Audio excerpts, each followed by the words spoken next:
today to talk to Rupert Matthews, author of How to Be a Successful Election Candidate, published by Bretwalda books, also available as an e-download. Rupert, why did you write the book? Well, I've been an election candidate myself probably about 15 times, mainly for local elections, but also for Parliament and for the European Parliament. And one of the things that I found very frustrating is that when I first started being a candidate, there wasn't really an instruction manual telling me how to do the job. Normally, if you start a new job, either there's someone there to show you how to do it, or you get a little crib sheet of instructions and so on. But the first time I stood for the town council, I was just told to get on with it, and I found it immensely frustrating. And now that I am an experienced candidate and I've done it a number of times, there still isn't an instruction manual. So I thought, well, I'll write one, and then anybody who's standing for the local council, or they're standing for Parliament, or or they're even considering doing it, there is then an instruction manual for them to look at, and they know what they're getting into. What mistakes do candidates make?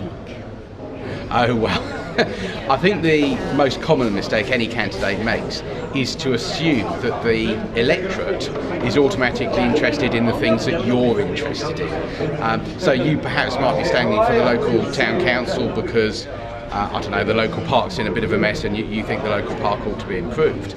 But in fact, what you might find is that maybe only 20% of people use the park, and most of the public are perhaps a lot more interested in public transport or in education or in housing and other issues.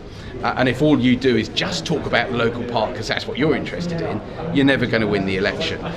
So as well as making sure everybody understands your viewpoint, you also need to find out what the public's actually interested in and campaign on those issues as well, because that's the only way you're going to get them to vote for you. How do you measure success as a candidate? Well, I suppose the most obvious way is whether you win or lose the election. But there's a lot more to being a successful candidate than that. In Britain, of course, we run a party political system.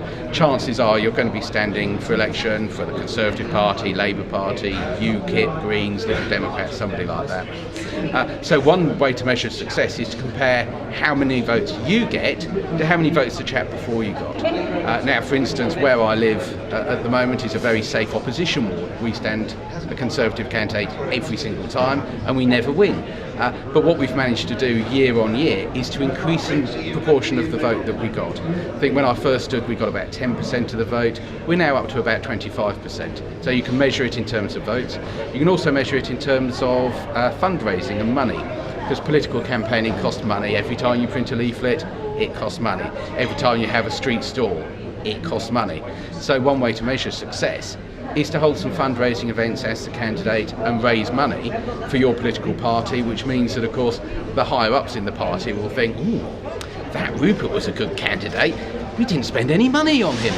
So there are all sorts of ways that, yes, there's money, there's votes. There's also just public profile, seeing if people like you, seeing if people react favourably to your party at the end of your campaign better than they did when you started. So it's not all about winning and losing. You can be successful and still actually lose the election. It's not quite that easy. Why should people buy your book? Oh, well, obviously because it is, as far as I'm aware, the only book on the market which gives you a handbook for how you should behave as a candidate, what you should do in order to get more votes into the ballot box, what you should do in order to fundraise and so on. I've had a good look through Amazon, I've had a look at the Nielsen book data.